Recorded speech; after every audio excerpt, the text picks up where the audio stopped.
যুক্তরাষ্ট্র ও ইরানের মধ্যকার রক্তক্ষয়ী যুদ্ধ বন্ধে এবার মধ্যস্থতাকারীর ভূমিকায় অবতীর্ণ হয়েছে তুরস্ক, পাকিস্তান ও মিশর। গত 2 দিন ধরে ওয়াশিংটন এবং তেহরানের মধ্যে গুরুত্বপূর্ণ বার্তা আদান-প্রদান করেছে এই 3 দেশ। মার্কিন প্রেসিডেন্ট ডোনাল্ড ট্রাম্পের আকস্মিক 5 দিনের হামলা স্থগিতের ঘোষণার নেপথ্যে এই দেশগুলোর ভূমিকা কার্যকর হয়েছে বলে জানা গেছে। তবে ইরান এখানে কোনো ধরনের আনুষ্ঠানিক আলোচনার খবর অস্বীকার করে একে ট্রাম্পের সময়ক্ষেপণের একটি কৌশল হিসেবে অভিহিত করেছে। মধ্যপ্রাচ্যের আকাশ যখন যুদ্ধের কালো ধোঁয়ায় আচ্ছন্ন, ঠিক তখনই আশার আলো দেখাচ্ছে আঞ্চলিক 3 শক্তির কূটনৈতিক প্রচেষ্টা। মার্কিন গণমাধ্যম এক্সিওস জানিয়েছে, গত কয়েকদিনে তুরস্ক, পাকিস্তান ও মিশর পর্দার আড়ালে ওয়াশিংটন ও তেহরানের মধ্যে মধ্যস্থতা করছে।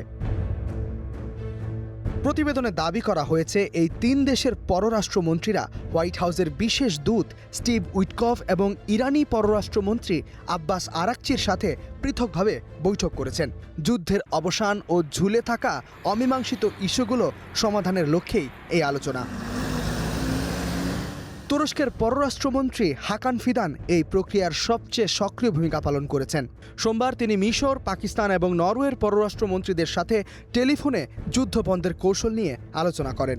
নেটো সদস্য এবং ইরানের প্রতিবেশী হিসেবে আঙ্কারা এই সংঘাত নিরসনে শুরু থেকেই তৎপর।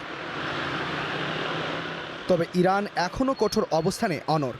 ইরানের আধা সরকারি মেহের নিউজ এজেন্সি জানিয়েছে, ওয়াশিংটনের সাথে তাদের কোনো সরাসরি সংলাপ হচ্ছে না। তাদের মতে, ট্রাম্প কেবল তেলের দাম কমাতে এবং নতুন সামরিক পরিকল্পনা গোছাতে সময় নিচ্ছেন।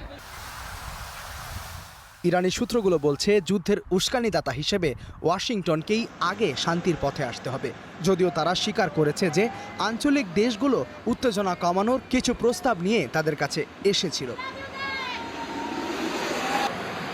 এদিকে হোয়াইট হাউস আলোচনার বিষয়বস্তু বা স্থান সম্পর্কে গোপনীয়তা বজায় রাখলেও 5 দিনের জন্য জ্বালানি স্থাপনার হামলা স্থগিত রাখাকে বড় অগ্রগতি হিসেবে দেখা হচ্ছে। এই বিরতির মধ্যেই মধ্যস্থতাকারী দেশগুলো একটি স্থায়ী যুদ্ধবিরতির বাস্তবায়নের চেষ্টাও করছে। ইস্তেহাদুল মাহমুদ, স্টার নিউজ।